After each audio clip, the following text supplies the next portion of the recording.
Hello दोस्तों, master in mathematics में आपका स्वागत है। तो आज हम लोग जो इस वीडियो लेक्चर में जो 1.2 के बचे हुए क्वेश्चन नंबर 4, 5 और 6 वो सॉल्व करेंगे। तो चलिए स्टार्ट करते हैं क्वेश्चन। तो ये रहा हमारा question number 4। In the following, ये जो क्वेश्चंस हैं ये बताने हैं कि ए और बी इक्वल हैं या नहीं है।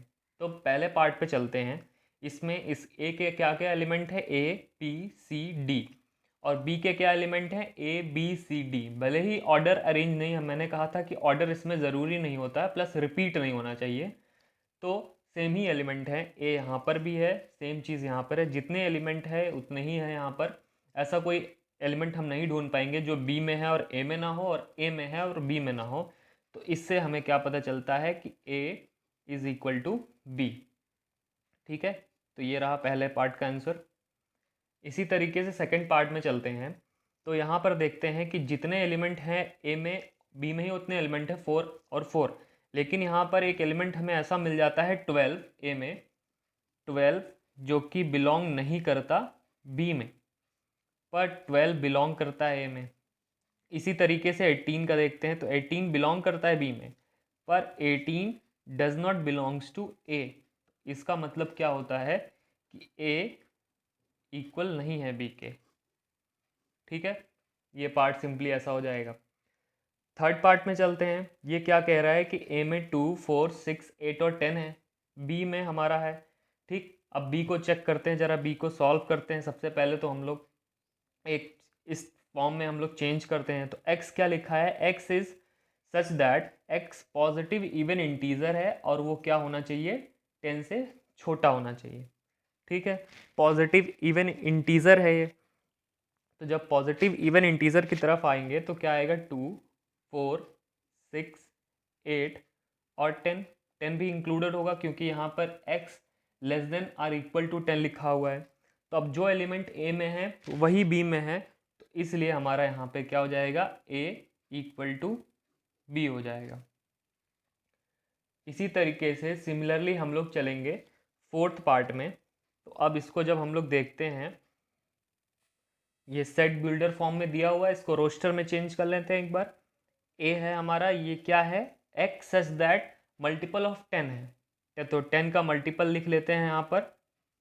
तो यहाँ पे आएगा 10, 20, 30 एंड सो ऑन। बी में देखते हैं क्या है, 10, 15, 20, 25, 30 एंड सो ऑन। अब यहाँ पर जो देखते हैं 15 बिलोंग करता है बी में। ठीक, कोई एक ही एलिमेंट ऐसा मिल जाए, पर 15 वो बिलोंग नहीं करता कहाँ पर, ए में। तो इसलिए ए बी के इक्वल नहीं होगा यहाँ पर। ठीक, ए बी के इक्वल नहीं होगा। अब क्वेश्चन नंबर 5 पे चलते हैं। हमारा ये रहा हमारा क्वेश्चन नंबर 5। ये क्या कहता है, are the following pair of sets equal, give reason. तो इसका पहला पार्ट क्वेश्चन नंबर 1 का कह रहा है कि ये जो ए है और ये बी इक्वल है, और अगर है तो क्यों है, और नहीं है तो क्यों नहीं है। सबसे पहले ये दिया हुआ है सेट बिल्डर फॉर्म में, इसको रोस्टर में चेंज कर लेते हैं। तो हमारी इक्वेशन क्या दे रखी है, x square plus 5 is equal to 6। तो स्प्लिट करके देख लेते हैं, थोड़ा जल्दी हो जाएगा, या क्वाड्रेटिक भी लगा सकते हैं, उससे भी हो जाएगा हमारा। तो स्प्लिट कर देता हूँ मैं, क्योंकि हमें दो नंबर ऐसे मिल गए हैं 2 और 3 की मल्टीप्लाई करने पे 6 और ये ए और सी होता है, जो कि हमें सब पता है कि क्या करना है। तो 2x हो जाएगा और ये हो जाएगा हमारा 3x plus 6 is equal to 0। ठीक है, फिर यहाँ पर कॉमन ले लेते हैं इसको,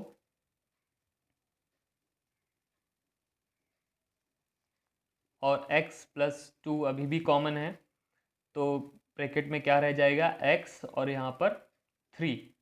ठीक है, अब ये दो नंबर है, दो नंबर को मल्टीप्लाई करने पे 0 आ रहा है, तो इसका मतलब क्या हो सकता है, x की पॉसिबल वैल्यू x -2 हो सकता है या -3 हो सकता है। तो ये दो नंबर हमें मिल गए। ठीक है, अब यहाँ पर जब b सेट है, तो इसका मतलब जब सॉल्व करने के बाद पता चला कि b में है -2 और -3। ठीक है, तो अब एक पे ध्यान देते हैं, ए में है 2 और 3 और बी में है -2 और 3, जो कि एक डिफरेंट नंबर है, इसलिए ए और बी इक्वल नहीं होंगे। ठीक, तो ये रीज़न है। तो रीज़न में कुछ ऐसा भी शो कर सकते हैं, या ये भी दिखा सकते हैं कि 2 बिलोंग करता है ए में, पर -2 जो है नहीं बिलोंग करता ए में। ठीक है। तो ऐसा कुछ शो कर सकते हैं, कोई बस एक टर्म्स या एक एलिमेंट कह सकते हैं, बेटर होगा एलिमेंट बोलें कि एक एलिमेंट ऐसा दिखा दें कि जो किसी एक में है और दूसरे में नहीं है, तो वो रीज़न में दे सकते हैं। अब इसका सेकेंड पार्ट हम लोग देख लेते हैं क्या है। तो ये रहा पार्ट 2। इसमें क्या है, सेट बिल्डर में ही दोनों हैं, तो इसको एक बार जो है हम लोग किस में बदल देते हैं, रोस्टर टेबलर फॉर्म में, तो ज़्यादा बेटर होगा समझना। अब ए क्या कहता है कि x is a letter in the word follow.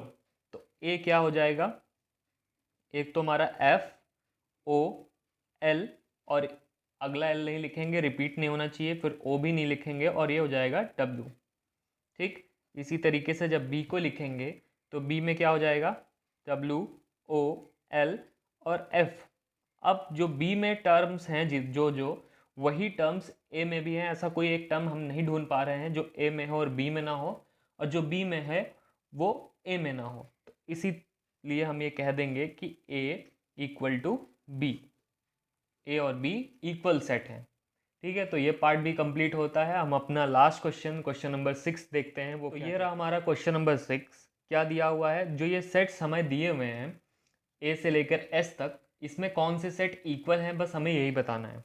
अब ए की तरफ देखेंगे तो ए के जैसा ही यहाँ पर कुछ दिख रहा है, पर 24 यहाँ पर नहीं है और 2 यहाँ पर है, तो यहाँ पर नहीं है। ठीक, तो ये इक्वल नहीं है। बी की तरफ देखते हैं तो बी और डी में सेम ही है, बस ऑर्डर इधर उधर है, तब भी बात एक ही है। मतलब एक तो हमें मिल गया कि बी और डी इक्वल हो गए।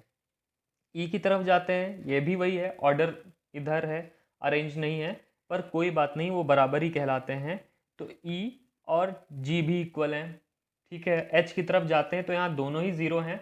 ठीक, बल्कि एक बार लिखेंगे, और यहाँ पर वो 0 और 1 है, 1 यहाँ पर है पर यहाँ नहीं है, तो इक्वल नहीं होंगे। तो इसी तरीके से बाकी हमें कोई इक्वल नहीं दिखते हैं।